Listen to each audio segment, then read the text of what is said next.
This is Abe Friedtanzer from Awards Buzz, and I'm excited to be speaking with Katherine Jackson about her first short film, Attachment Theory. How are you today? I'm good. I'm good. Yeah. Thank you for watching the short. Of course. Can you tell me about where it came from? Where did it originate? Yeah, I would say that it originated from the pandemic because like everyone, I was stuck in my house for a year and very bored and decided I wanted to make a short film. And I observed everyone around me and I thought it was really interesting how much we depended on technology during the pandemic to connect us, and also the fact that just technology allowed us to disconnect as well. We could just stay at home, not leave the house, not talk to each other, not interact with anyone or anything, and that was all enabled by technology. So would you say this is a film for people who depend too much on technology, or people who Yeah, already are afraid of technology? I think people who depend too much. I think it's a warning of what could be the worst case scenario if we depend too much, if we have a chronic dependency on technology. Well, I have to assume that to make this film required the use of some technology. How do Yes. you sort of grapple with that? That in order to make this, you needed to use something very advanced, you know? I mean, yes, I'm not anti-technology. I'm not even anti-AI, but I do think that AI is rapidly growing faster than we can keep up with. And, I think where we think maybe in 10 years or 15 years from now, AI will be, we're actually already there. It's just that because we don't use it in our everyday lives, people aren't aware of how advanced it is. And I think it is growing faster and becoming smarter and smarter than we're ready for. And yeah, I think with AI, there's a problem known as the containment problem, which is how do we create something that is going to be smarter than us and still manage to contain it to ensure it doesn't destroy us. That's sort of what my film is about. Terminator idea, right? That, the Totally. machines eventually take Totally. over. 2001, even. Yeah. Yeah. What happens when the machine turns against you?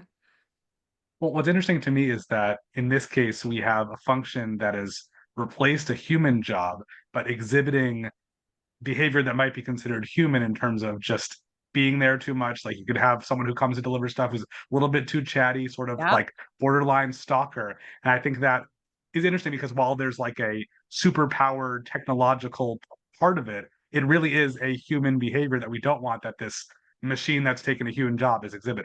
Very true. Something becoming too attached, something liking you too much. And yes, you're right. Very much that this thing just develops an attachment and also asks for approval too, which I think I was wanting to kind of speak to social media that with the give me the 5-star rating with the drone, because I just feel like we're living in an age where everyone is always asking for approval and wanting you to give them 5 stars, wanting you to give them a thumbs up or a like. And I think that that's toxic too. Absolutely. And it's also interesting because we always talk about how, computers can't necessarily distinguish it. Like, in order to prove you're human, you have to select all the squares with cars in them. And so the idea of Yes, asking for a 5-star approval, it's like, I don't think that the drone could actually give that same kind of rating, which is interesting. yes, yes, you're right. You're right. Yeah, yeah. So what were responses like at Holly Shorts to the film? Oh, it was really positive. I had friends show up and some friends surprised me who I didn't know were coming, which was really special. And the crowd was really awesome. They cheered when the drone got killed, which was great. That was a very exciting reaction to get. That they felt that that was a moment of that main character getting empowered again. And everyone was really, really lovely. And the other short films were great too. I was really happy to be in that lineup. What did you learn in making your own film that you hadn't expected? Oh, everything. Everything. I mean, I'd never made a short film, so I would say every single step was its own learning experience. But I think that just how much I loved it, that's what surprised me. It was something I thought I wanted to do and I wanted to direct, but you don't know until you do it. And I've witnessed people say, I want to direct, and then they do it and they're like, oh no, I don't. So I was wondering if that could be me, but just the whole experience, I loved it from start to finish. It just felt, yeah, it just felt so natural, and I had the best time making it. What advice would you give to people who are in a similar position who say, maybe I should make my first film? Do it. Do it.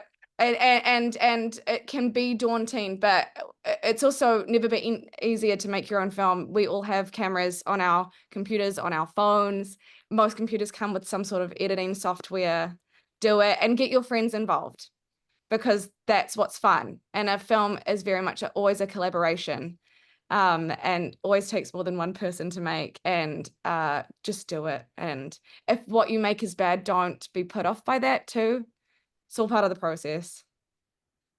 So what's next for the film?